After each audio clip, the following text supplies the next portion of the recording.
Bloom Together, a series of podcasts of the EU Common Agricultural Policy Network stakeholders. Fundamentally, we must remember that agriculture is not an industry, land is not a factory, animals are not machines.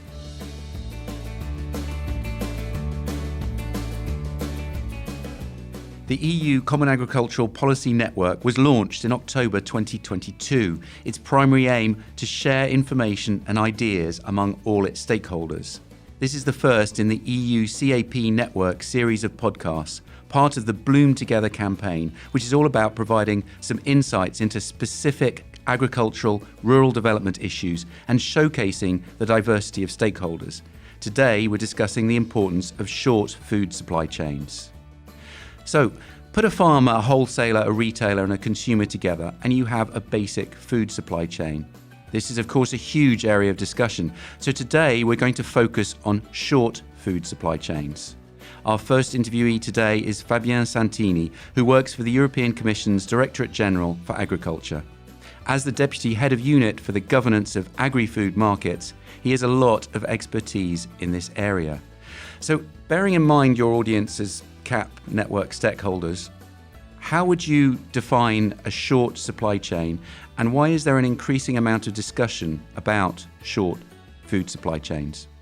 Un circuit court, c'est a short supply chain is a chain where the consumer knows who has produced the food he's buying. So it means that there are not a lot of intermediaries, in fact, not more than one, so that this information is not lost. And it's a little bit distinction to what we call local products, where, in fact, in local food chains, consumers knows where does the food come from, but not necessarily from whom. Very often the two types of things are interrelated. Short chains are selling local products and vice versa, but there are some other cases where, in fact, you can keep this social interaction between the consumer and the farmer even at longer distance.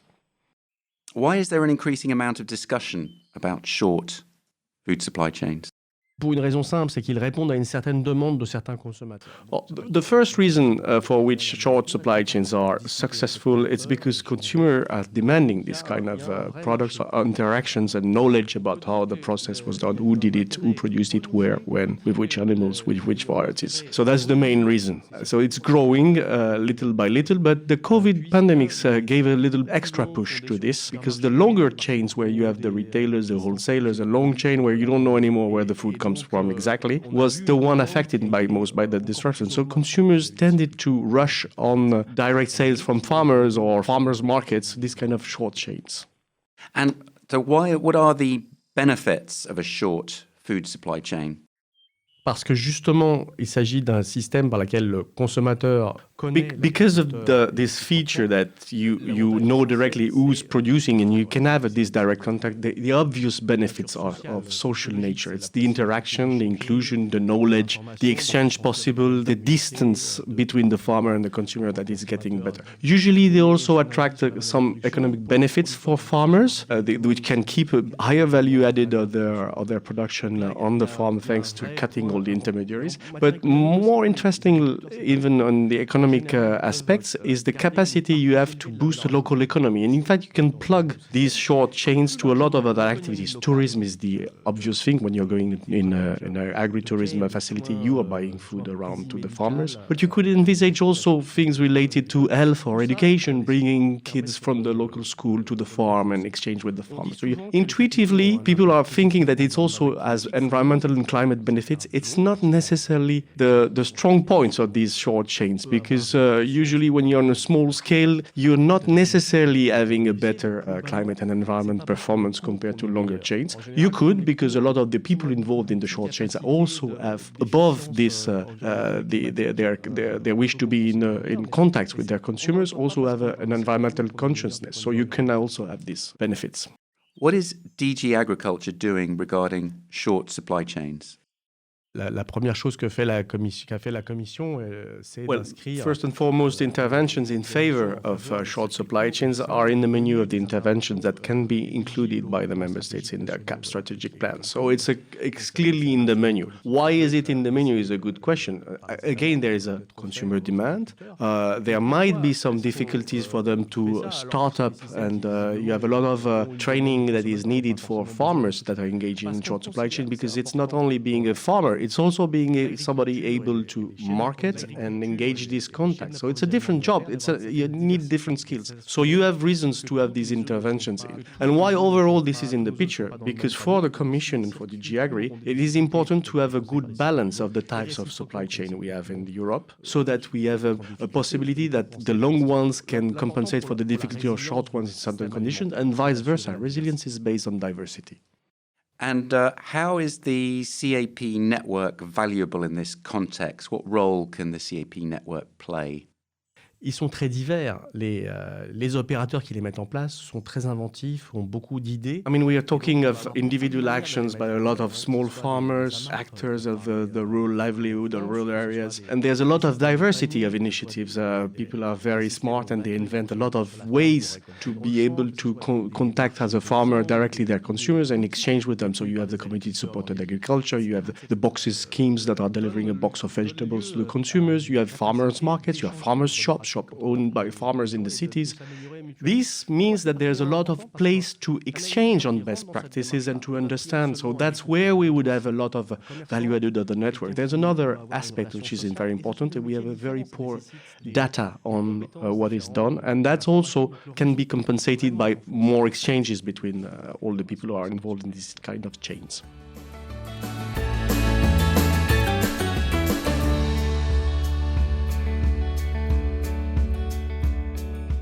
So we've heard from the Commission's DG Agriculture about what it's doing in this area. Let's now turn to one of the stakeholders, Mareike Schalk.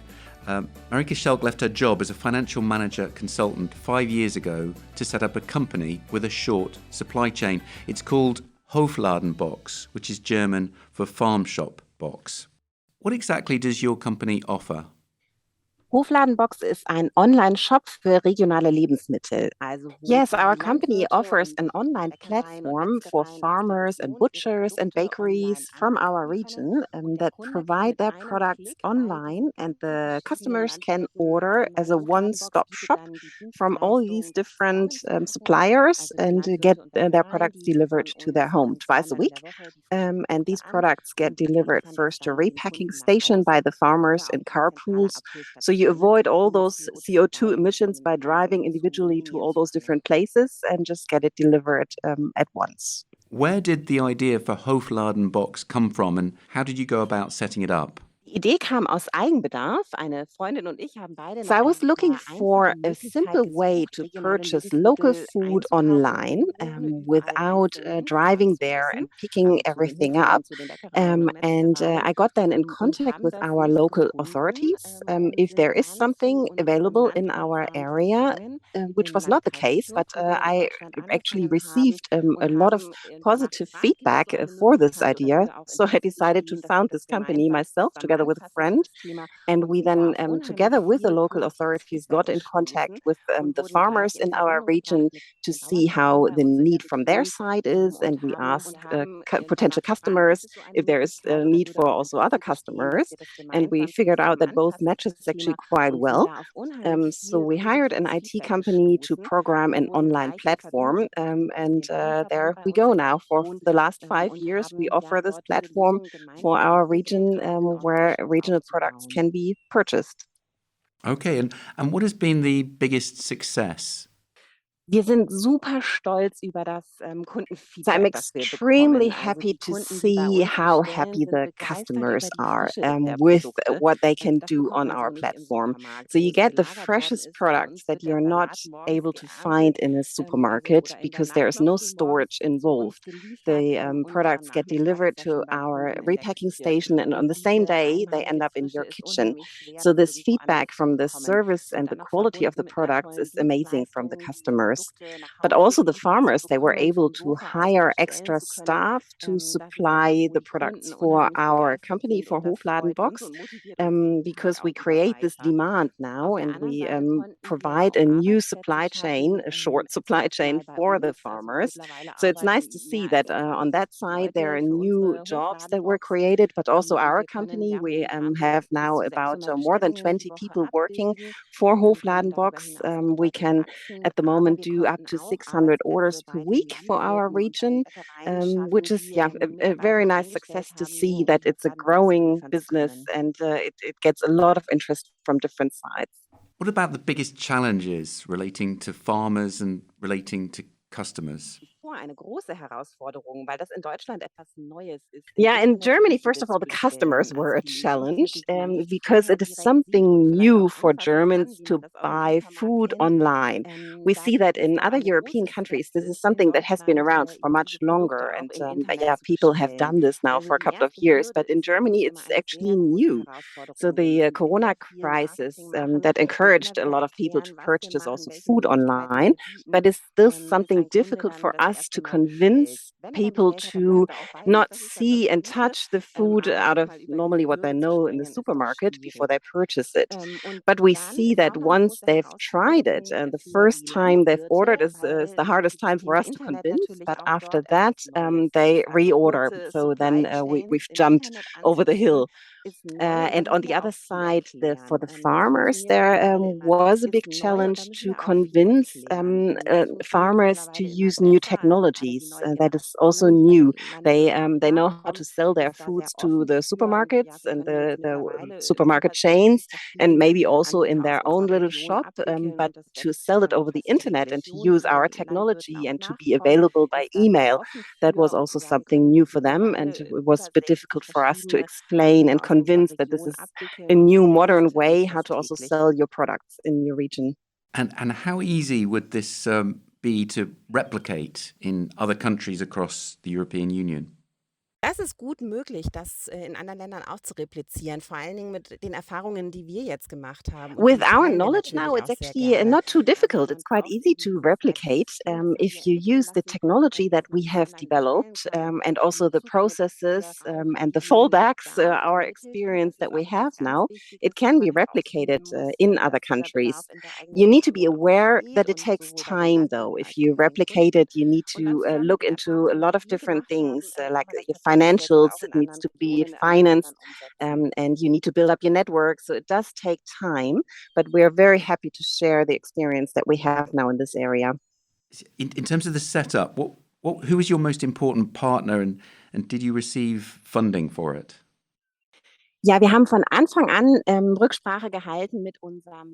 Yes, how we started is that we got in contact with the local authorities in our area to see if there's interest and if there's any help. And that was very good to have because they got us in contact with the Farming Association to start everything off. And we were able to write an application for EU funding. So we were part of the LEADER program, which are funds to support the development of rural areas. And that actually helped us a little bit financially because 20% of the initial investment was then paid by these funds. So pretty much parts of the development of the IT system which was in the end not that cheap, that was a bit supported by those funds. So it was important in the beginning to create a network around our area to be able to start easier. And what would be your advice to somebody thinking about leaving their job, as you did, to set up this kind of company? Sei mutig und setz es kann ich auf jeden Fall empfehlen, weil es unheimlich rewarding ist, was man. Yeah, be courageous and do it. That would be my advice. But be also aware of a couple of basic things. So first of all, your region needs to be big enough. So you can do it in a rural area, but you need to make sure that there is also a larger city or a couple of larger cities around. So we have calculated that you need about at least 1 million potential customers so that this also financially makes sense. That is the first thing you need to consider, that your area is big enough, but also that you have a solution for your financials. So you will need a bit of money to develop the setup, to have an IT system around, to hire people, to rent a storage location or a location where you can repack. So you need to make sure that you're covered there for the first 1 or 2 years so that you can start in a safe environment.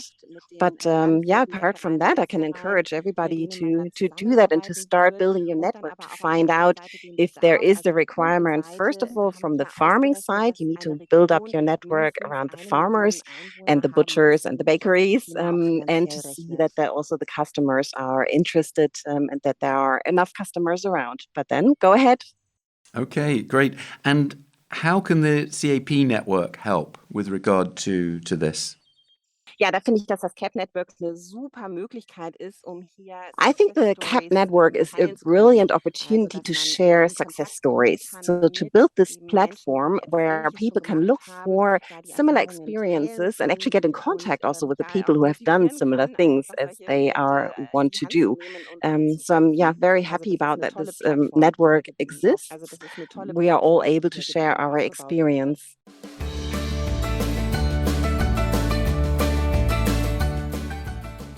So that will hopefully give you all some inspiration and ideas for future projects and activities related to short food supply chains. We'll be back with the next episode of the Bloom Together podcast series soon. Meantime, keep following us on Twitter and help us expand the EU CAP network by telling everyone about it and about this series of podcasts.